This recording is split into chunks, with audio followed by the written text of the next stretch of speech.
Mas estamos aqui, com a graça de Deus. O Senhor nos deu um climazinho mais alegre, mais calmo e muito festivo hoje à noite. E eu gostaria de chamar a sua atenção para a pessoa de Cristo e não para a pessoa de quem prega. Para a pessoa daquele que tem o poder para mexer com a nossa vida e para nos dar a segurança em situações que muitas vezes a gente parece que o chão acabou diante de nós. Entretanto, a minha proposta nesta noite é falar sobre algo que tem me preocupado no presente momento em que a gente vive, principalmente nesse momento pós-pandemia. Falava-se muito de um novo normal, mas eu estou vendo aqui é o velho normal acontecer e continuar de uma forma que precisa ser trabalhada e, sem dúvida nenhuma, por parte da igreja, uma ação de oposição, eu vou mais longe até de rejeição. Cubra sua cabeça, tem uma palavra de oração, peça por duas coisas. Peça por você mesmo diante de Deus, que o Senhor fale ao seu coração nesta noite. E peça por mim para que o Senhor use cada palavra de exposição do texto sagrado, que ele seja um texto marcante para a tua vida hoje à noite.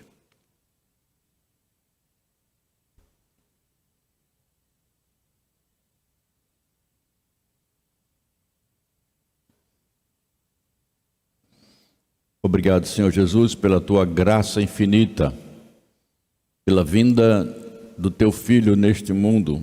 O Senhor Jesus Cristo aqui veio, aqui viveu, deixou as suas marcas na nossa história. A nossa data de hoje conta isto, porque atestamos a vinda de Jesus para nós. Mas o que mais nos impacta é que o Senhor é o dono da vida, o Senhor perdoa pecados, o Senhor transforma pecadores e o Senhor transforma inimigos de Deus em amigos de Deus. E nessa noite nós queremos entender que essa participação que temos na tua família, o nosso envolvimento na missão que não é nossa, mas é de Deus, nos faça perceber a nossa responsabilidade missionária a cada dia, a cada momento que temos, e aprendermos que o nosso propósito, o nosso objetivo de vida aqui é servir ao Senhor de todo o coração, glorificando a Deus e testemunhando de Cristo. Em nome de Jesus, assim oramos. Amém. Queridos, meu assunto hoje é cristianismo público. E este é um assunto importante que eu quero trazer para você. E como eu quero que fique marcante, e 70% de tudo que está na cabeça da gente vem pelos olhos, eu estou colocando apenas aqui alguns slides para marcar a sua mente de entendermos esta realidade que vivemos. O mundo que eu e você faz parte, ele impõe uma coisa chamada privacidade. E o que tem me preocupado hoje em dia é que o termo vida privada está muito ligado com o limite que as pessoas não impõem para elas mesmas, mas o limite que elas querem impor para nós mesmos. Então, muita coisa nessa perspectiva de vida tem empurrado para dentro das nossas portas e para dentro do ambiente da igreja como sendo privado. Então, a religião, sua relação com Deus, sua vida com Deus é algo da sua vida privada. Não traga para quando você está com outras pessoas. Não é politicamente correto agir desta maneira. E muitos cristãos estão engolindo isso goela abaixo e achando que os assuntos que dizem respeito à fé cristã, os assuntos que dizem respeito ao meu relacionamento com Deus, ao seu relacionamento com Deus, é da esfera privada. E não é. Trata-se da esfera pública. E nesse aspecto aparece a famosa frase: não invada o meu espaço. Eu às vezes vejo alguns filmes em que o pai chega no quarto do filho e não abre a porta. Ele bate, pedindo permissão para o filho. Às vezes a mãe no quarto da filha, pedindo licença. Ora, se no meio familiar esse tipo de coisa está acontecendo, quando você sai para o mundo lá de fora, as coisas são mais complicadas ainda. Lembro de um presbítero aqui da igreja, muitos deles conhecem, o presbítero Aderval, que hoje está na Irlanda. Ele estava fazendo aqui na igreja um projeto de incentivo, de divulgação da fé, e ele propôs que as pessoas colocassem a Bíblia na mesa de trabalho. Ele era gerente de um setor lá e colocou a sua Bíblia no lado direito da sua mesa, com telas de computador, como ele trabalhava, e de repente o diretor da empresa pediu para falar com ele, e ele foi. E disseram: olha, os subordinados seus estão se sentindo ameaçados por você. Ele disse: como assim? Porque você colocou uma Bíblia ao lado do seu computador. E eles estão se sentindo ameaçados, como se você estivesse dizendo: se você não crer no que eu creio, não vou propor a tua promoção. É disso que eu estou falando. É como se a nossa fé, ela fosse um perigo para aqueles que não a têm. E é um grande perigo também de a gente recuar e dizer: tudo bem, você para lá e eu para cá. Eu quero ler com você o texto que está nas Sagradas Escrituras. Eu coloquei aqui para você acompanhar na NAA, de 1 Timóteo capítulo 1, versículos de número 12 até o versículo de número 16. É um texto que o apóstolo Paulo escreveu, e ele disse o seguinte: dou graças a Cristo Jesus, nosso Senhor, que me fortaleceu e me considerou fiel, designando-me para o ministério. A mim, que no passado eu era blasfemo, perseguidor e insolente, mas eu alcancei misericórdia, pois fiz isso na ignorância, na incredulidade. Transbordou, porém, a graça do nosso Senhor com a fé e o amor que há em Cristo Jesus. Esta palavra é fiel, ela é verdadeira, é digna de toda aceitação, que Cristo Jesus veio ao mundo para salvar os pecadores, dos quais eu sou o principal. Mas, por esta mesma razão, me foi concedida misericórdia, para que em mim, que sou o principal pecador, Cristo Jesus pudesse mostrar a sua completa longanimidade, e eu servisse de modelo para todos os que hão de crer nele para a vida eterna. O texto é longo para fazer uma exposição parte a parte, mas eu quero mesmo assim abrir ou levar vocês a perceber 4 cenas principais dentro desse texto. E essas cenas, elas como que borbulham de uma forma muito forte, que qualquer um parando, olhando, vai dizer: realmente, Paulo colocou essas 4 cenas aqui no texto sagrado pela instrução do Espírito Santo de Deus. A primeira cena é essa aqui, a cena acerca de que a ação da graça de Deus na vida de uma pessoa é uma ação tão forte, tão impactante, que as evidências são claras. São evidências transformadoras, ou a graça que gera evidências pela transformação que ela traz. A graça de Deus produz isso. Eu costumo dizer que uma pessoa, quando se encontra com Jesus, jamais é a mesma pessoa. Não tem como. É impossível. É impossível você ter um encontro pessoal com Jesus e sair desse encontro do mesmo jeito que você chegou. A graça é transformadora, é modeladora.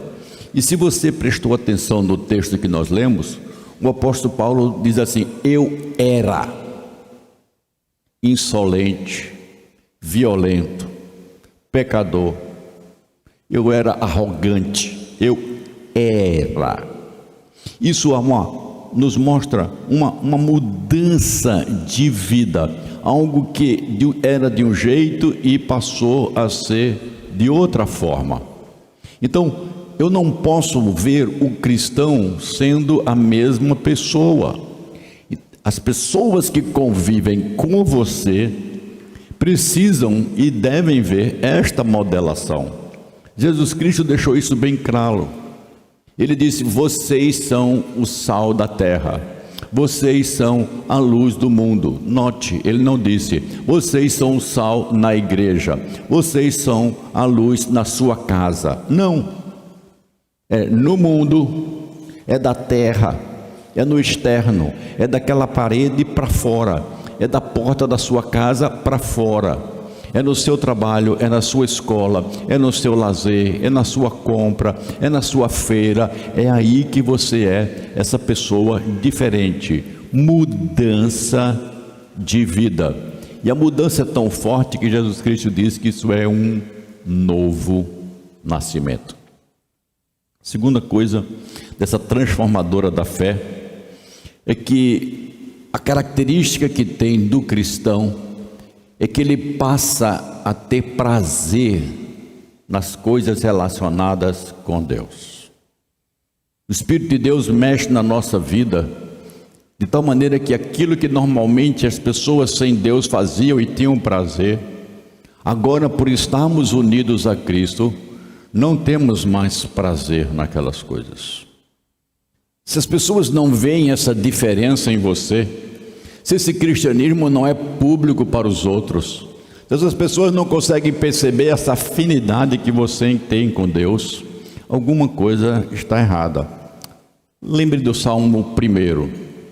Feliz é o homem que não anda segundo o conselho dos ímpios, não se detém, olha o estágio, ele não estava andando, agora ele não se detém, né?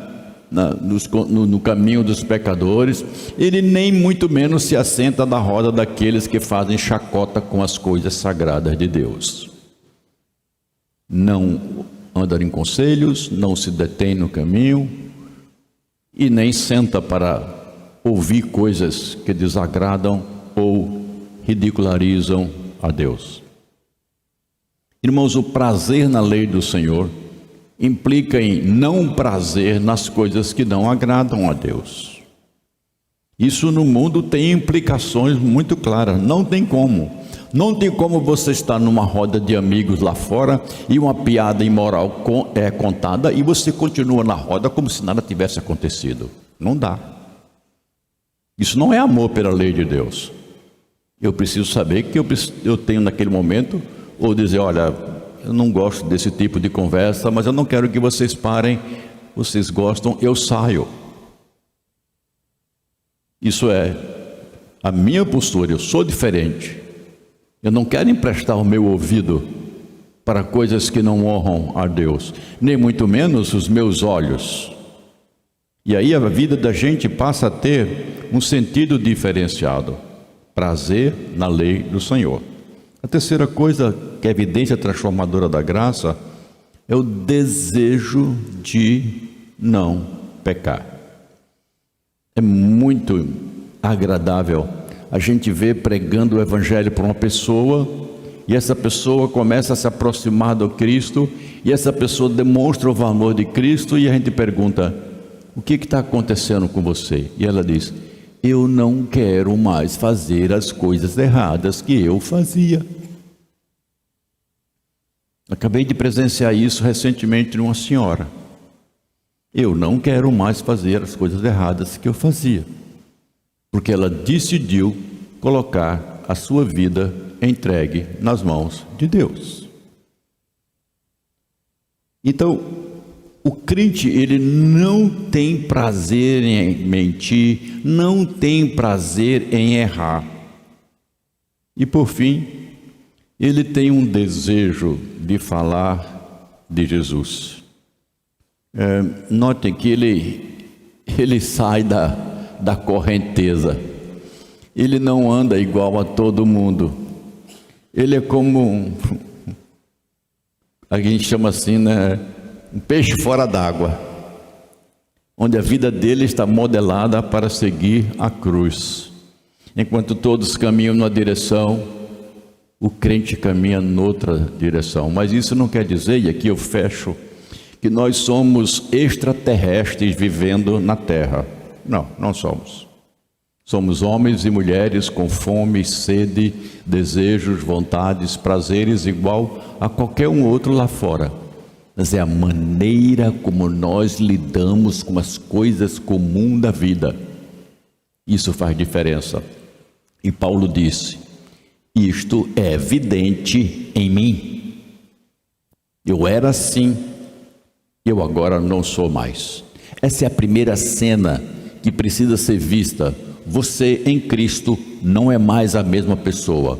E isso precisa ser notado, percebido pela não igreja. Vamos ver então a segunda cena. A segunda cena diz respeito ao propósito da vinda de Jesus a este mundo. Isso o apóstolo Paulo deixou bem claro aí, quando você lê o versículo de número 14. Ele disse: Cristo veio a este mundo para salvar pecadores, explicitamente, no versículo 15. Cristo veio para salvar pecadores. E é muito interessante quando a gente olha essa verdade de Deus, porque o Evangelho não gira sobre pecado, o Evangelho não tem o seu centro na pessoa do ser humano. O Evangelho e as Escrituras são cristocêntricos. Todas as verdades da palavra de Deus, quer do Antigo, quer do Novo Testamento, giram em torno de Cristo. E o objetivo de Cristo, a mensagem de Cristo, que primeiramente foi anunciada por Deus, grave bem isso, o primeiro anúncio do Evangelho veio da boca de Deus, o Criador de tudo.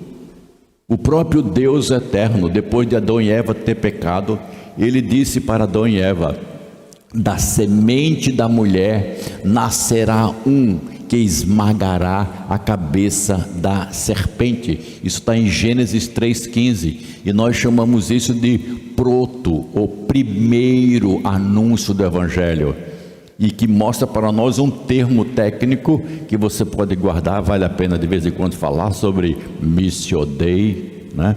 Pelo menos o pessoal que faz homeschooling sabe um pouquinho de latim, né?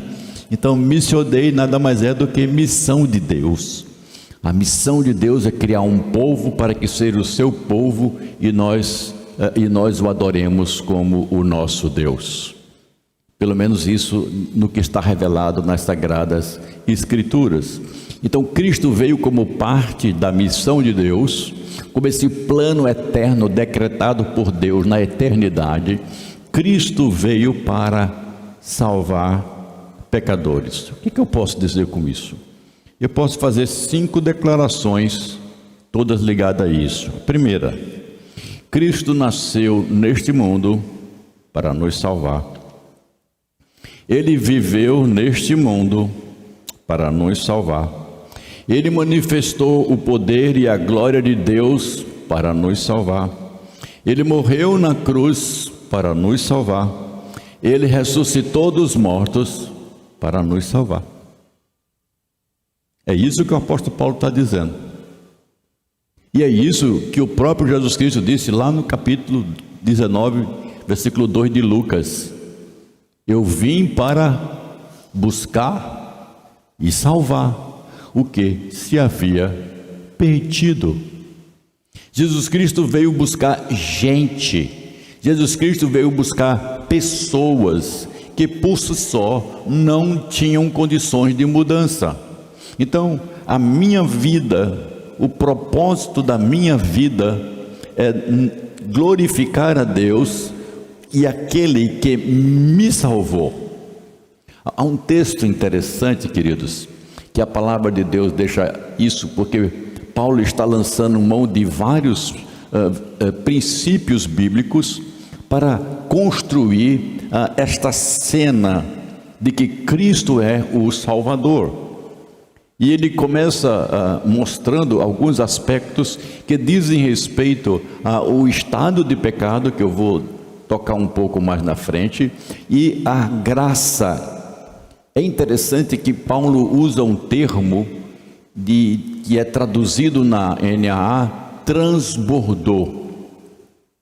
Mas se nós pegarmos esse texto no seu literal, nós diríamos assim, é uma abundância excessiva. Claro, é um pleonasmo bem forte, né? É um reforço de linguagem em que a gente reforça aquilo que já está bem claro. Se é abundante é porque tem muito. Agora, abundante excessivo é porque tem muito mais. E era isso que Paulo estava dizendo. Mas por que essa graça foi abundante e tão excessiva? Porque a gente era pecador, queridos. Porque a gente é pecador. E o propósito de Cristo foi salvar. Só que, preste atenção no que eu vou dizer. Eu já estou entrando agora na terceira cena. Quando a gente chega para uma pessoa e está falando do Evangelho e pergunta assim, por que Cristo veio para este mundo? A resposta é, para nos salvar. Eu estava há pouco tempo fazendo uma pesquisa e na pesquisa apareceu um dado que já era do meu conhecimento, mas eu não sabia que continuava assim. O Brasil é a maior população católica do mundo.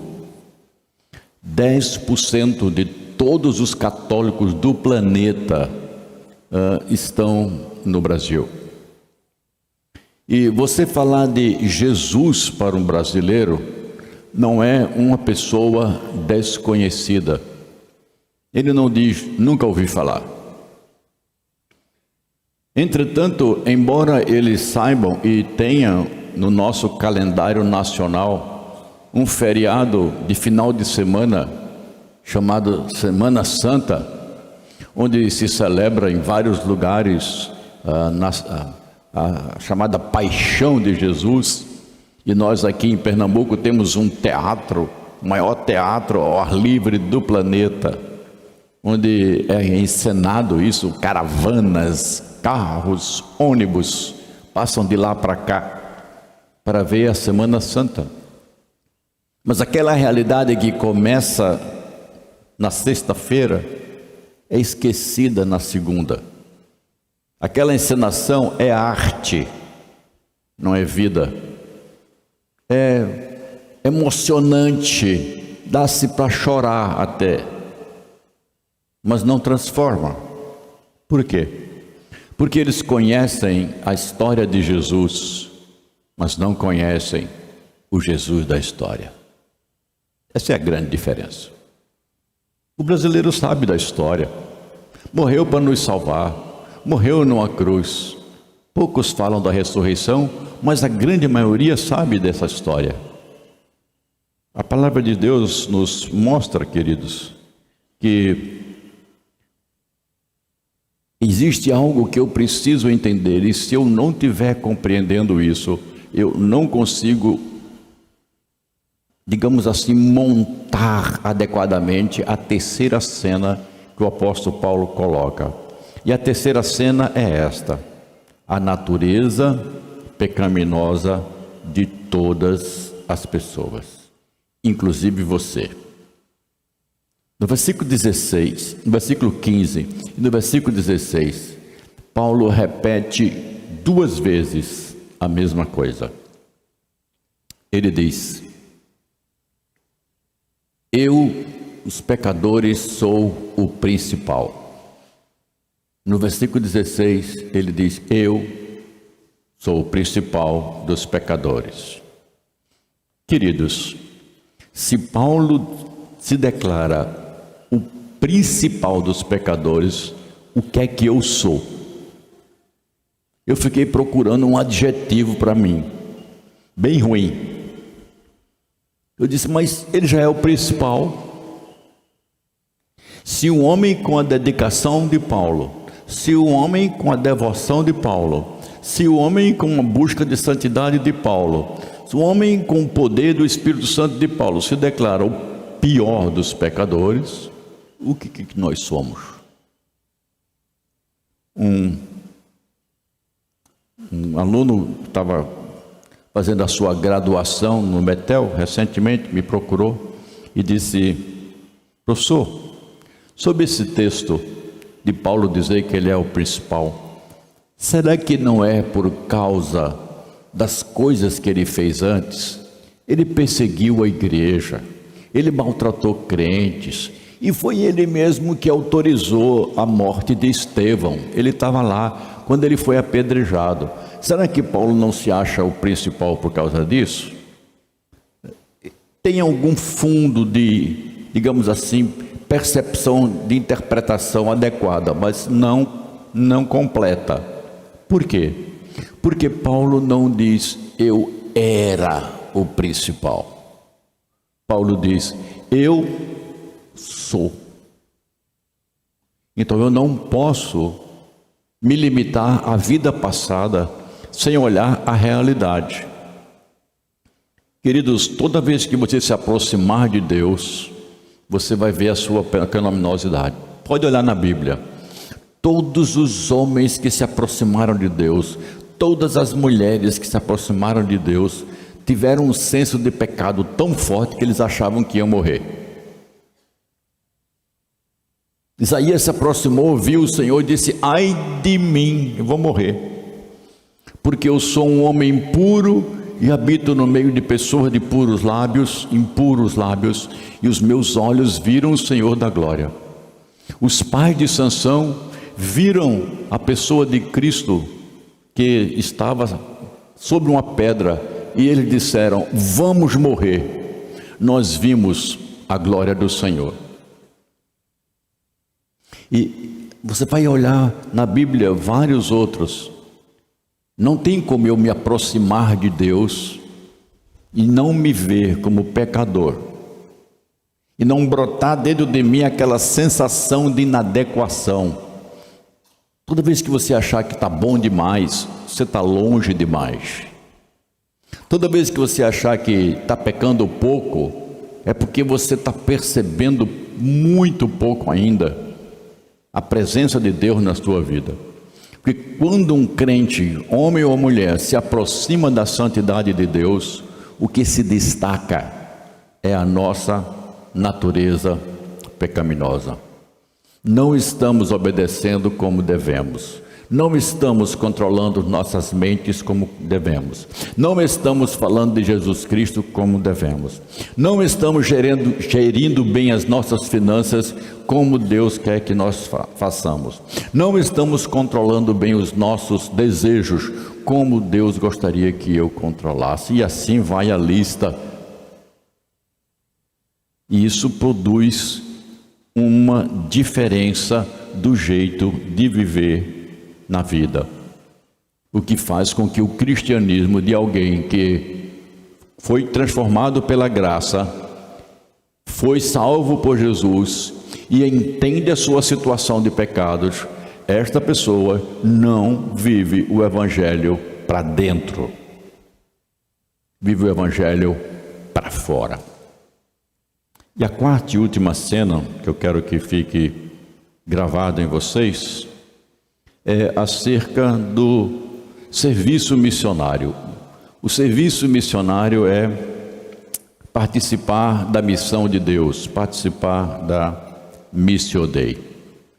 E queridos, uma coisa importante, são dois aspectos nessa cena de fechamento maravilhoso que o apóstolo nos deu e que vai desembocar numa prática missionária onde a gente vive muito enfática. Primeira coisa, queridos, não é você que decidiu participar da missão.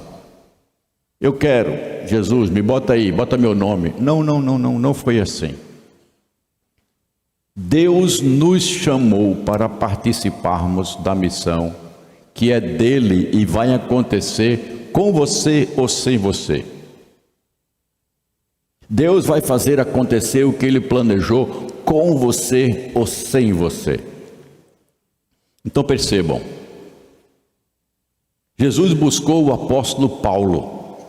Não foi Paulo que estava querendo encontrar Jesus. Foi lá naquele caminho de Damasco. Saulo, Saulo, por que me persegues? Derruba o homem no chão, coloca ele cego.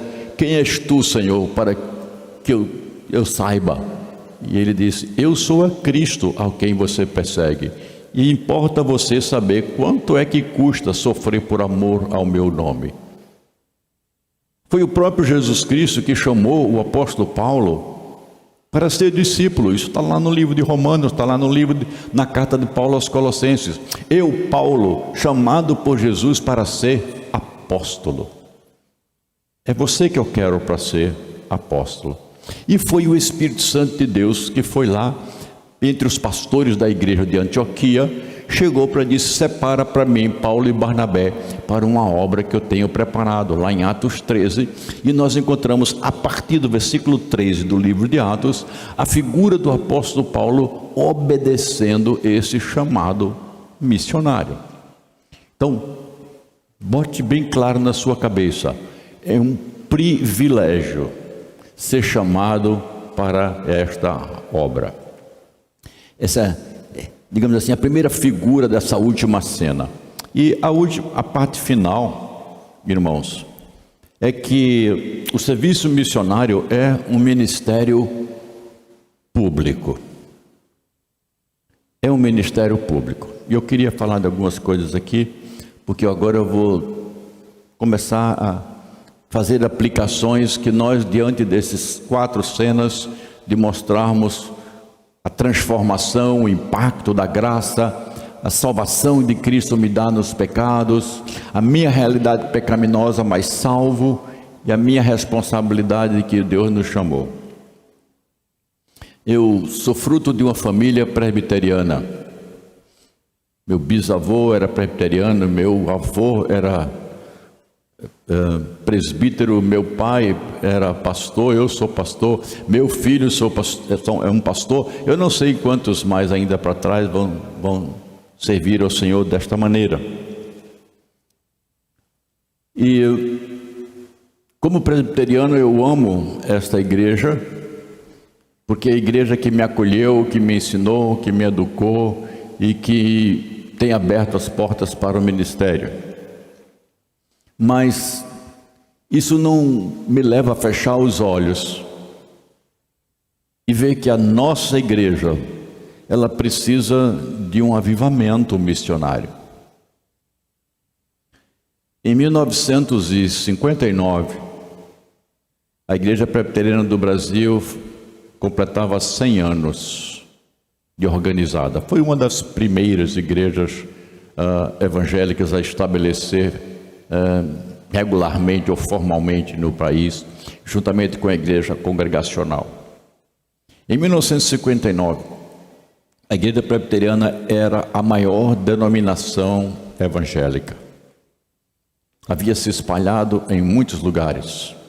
Um só homem, no começo do século XX, chamado William Butler, lá de Garanhuns, ele, médico, pastor, professor do primeiro seminário que começou em Garanhuns, ele plantou 42 igrejas.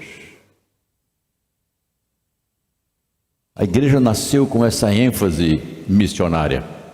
A igreja cresceu com essa ênfase missionária. Quando nós olhamos o passar do tempo, e a Igreja Presbiteriana hoje, os dados que eu tenho apenas é do censo de 2010 e dos dados da nossa igreja, nós temos aproximadamente 1 milhão de membros presbiterianos no Brasil. Mas, queridos, quando nós pegamos esse 1 milhão e comparamos com a população brasileira, nós somos 0,38% da população brasileira. Nem 0,5% da população brasileira é presbiteriana. Deixe-me fazer uma comparação. Os irmãos da Assembleia de Deus, uma igreja irmã, que a nossa igreja presbiteriana, pelo Supremo Concílio, considera essa igreja irmã. Nós não rebatizamos ninguém que vem da Assembleia de Deus. Esta igreja, no último censo de 2010, 20% dos brasileiros se declararam membros de uma Assembleia de Deus.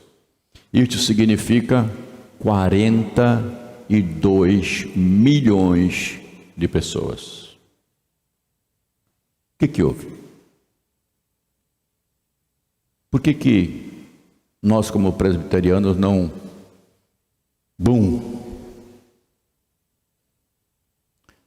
É porque nós começamos a viver um evangelho na esfera privada.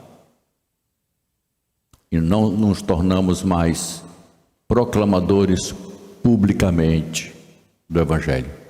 Poucas pessoas conhecem a Cristo pela boca de presbiterianos. Isso, irmãos, tem levado a essa mudança, e que o apóstolo Paulo diz assim: olha, a minha conversão, a minha fé, a minha mudança, o impacto da graça na minha vida é para servir de modelo, é para que outros vejam, é para que outros saibam o que eu já experimentei. Portanto, a fé cristã não é algo da minha vida privada. A fé cristã diz respeito à minha vida na área pública. Cristianismo é uma questão pública, não é uma questão privada. O cristianismo deve ser visto como algo que me leva a demonstrar publicamente as evidências da graça na minha vida, e eu não vou parar de fazer isso. E você não pode parar de fazer isso. Segunda lição prática para nós é que nós devemos procurar oportunidades para verbalizar a fé. Paulo disse isso quando escreveu aos Colossenses: aproveite as oportunidades quando você estiver com aqueles que não creem, com os descrentes. Nós jogamos as oportunidades pelo ralo. Nós não utilizamos os nossos contatos. Nós não utilizamos as nossas oportunidades de estar junto com não cristãos para falar do Evangelho. Os nossos irmãos da Assembleia falam, a gente não fala. Então é preciso destravar a língua, irmão. Pegue o cadeado que está na sua língua, abra e joga ele fora. Mas para isso é necessário ousadia, coragem. Porque poder o Espírito Santo tem e dá a todo aquele que quiser falar do Evangelho. Você. 10 de dezembro. É isso mesmo? Quem ouviu falar de Cristo esse ano pela tua boca?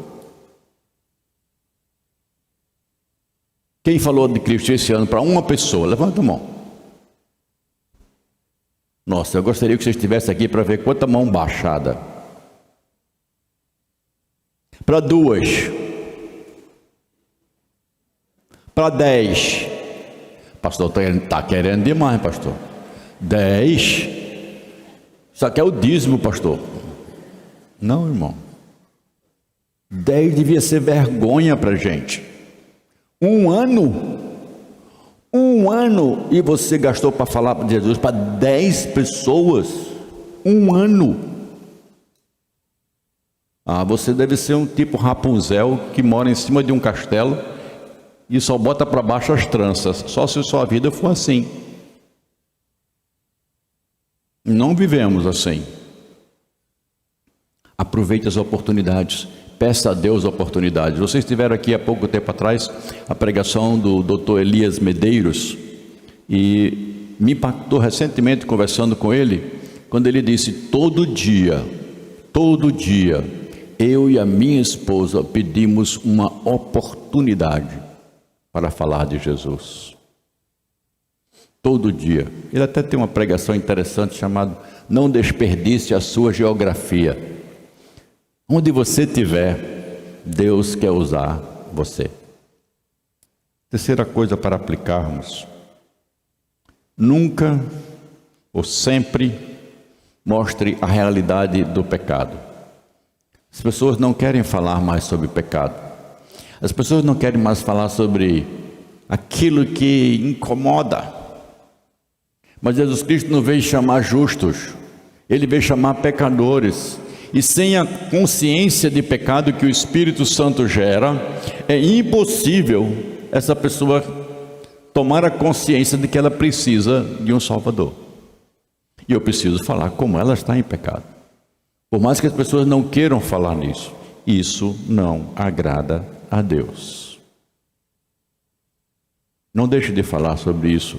É claro que quando falamos sobre isso, falamos por causa de Cristo. E assim lembramos na última orientação que eu tenho para vocês, e aí fechamos, é que nós devemos lembrar sempre que em Jesus nós temos vida eterna. Queridos, essa é a maior notícia em todo o universo criado. Esta é a maior esperança que um ser humano jamais vai ouvir diferente: vida eterna em Cristo. Foi o último inimigo a ser vencido, a morte. E a morte para os crentes não é a desgraça, mas a graça de entrar no gozo do nosso Deus. Sim, não queremos morrer. Não fomos criados para a morte, mas Deus nos deu a esperança que transcende esta ação ou esta intervenção na vida do ser humano, que nenhuma pessoa deseja em sã consciência para si mesma. E nós temos esta mensagem, nós temos esta palavra, nós temos esse anúncio. Jesus Cristo veio, viveu, morreu na cruz, ressuscitou para salvar pecadores, como eu, como você, como seu vizinho, como amigo do seu trabalho. E ao perdoar e salvar pecadores, Ele nos dá e nos garante a vida eterna com Deus. Como ficar calado diante disso? E é por isso que o apóstolo Paulo diz: eu não me envergonho do Evangelho. Não dá para me envergonhar. Curve sua cabeça. Pergunte ao Espírito Santo de Deus que Ele fez trazer hoje aqui até esta igreja para ouvir essa mensagem. Que tipo de homem ou mulher eu estou sendo, Senhor, no Teu reino? O cristianismo que eu digo ter, eu vivo publicamente? As pessoas sabem em quem eu creio? As pessoas sabem o que Tu fizeste na minha vida? As pessoas já ouviram de Jesus pela minha boca?